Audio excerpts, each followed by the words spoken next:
नमस्कार, आप देख रहे हैं आरजे रमझाझर न्यूज छत्तीसगढ़ और मैं हूं पुखराज सिंह। विनेश फोगाट का एक बयान निकलकर सामने आ रहा है। जी हां, आपको बताएं कि भारतीय दल ने कोई मदद नहीं की, पेरिस ओलंपिक में कानूनी विकल्प नहीं बताया गया, यह कहना है विनेश फोगाट का। जी आपको बताएं कि रेसलर विनेश फोगाट ने पेरिस ओलंपिक में डिस्क्वालिफिकेशन को लेकर पहली बार अपनी बात सामने रखी है। विनेश ने कहा है कि डिस्क्वालीफाई होने के बाद मेरे पास कानूनी विकल्प था। इसकी जानकारी भारतीय डेलीगेशन ने नहीं दी, लेकिन इसकी जानकारी मेरे दोस्त ने दी। मैंने केस किया है, इनके वकील बाद में आए। विनेश ने यह भी कहा कि बीजेपी वालों ने ओलंपिक मेडल को देश का नहीं बल्कि मेरा अकेले का मेडल समझा है। विनेश की सिल्वर मेडल की अपील खारिज हो गई थी। विनेश ने पेरिस ओलंपिक में रेसलिंग के 50 किलोग्राम के वेटिंग कैटेगरी में लगातार 3 मैच जीतकर फाइनल में जगह बनाई थी।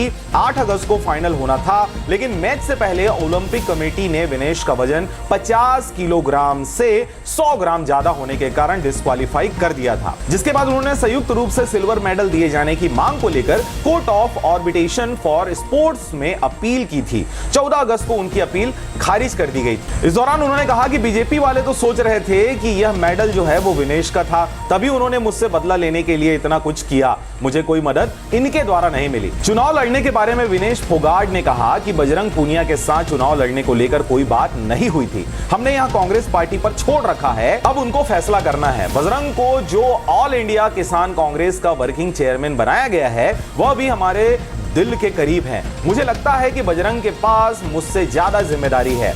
बृजभूषण को थप्पड़ मारने पर भी उन्होंने एक बात कही है। बृजभूषण शरण सिंह को थप्पड़ मारने का भी टाइम आएगा। पूर्व कुश्ती संघ अध्यक्ष बृजभूषण के छेड़छाड़ पर थप्पड़ क्यों नहीं मारने के सवाल पर विनेश ने कहा कि वहीं हमारी गलती रह गई। भगवान ने पहले इतनी हिम्मत नहीं दी थी, वरना बहुत सारी बच्चियां बच जाती। थप्पड़ मारने का भी टाइम आएगा। वह अभी से क्यों डर रहा है, इतना क्यों बौखला रहा है? बृजभूषण के डबल ट्रायल के आरोपों पर विनेश ने कहा कि यह सब नियमों के तहत हुआ है। अगर मैं इतनी शक्तिशाली होती तो बृजभूषण को जेल के अंदर नहीं डाल देती। तो आज के लिए बस इतना ही। आप देख रहे थे आरजे रमझाझर न्यूज छत्तीसगढ़। मैं था पुखराज सिंह। चैनल को अभी तक आपने सब्सक्राइब नहीं किया तो कृपया चैनल को सब्सक्राइब कर लें। खबरों को ज्यादा से ज्यादा शेयर करें। जिन्होंने चैनल सब्सक्राइब कर लिया उनका बहुत बहुत धन्यवाद।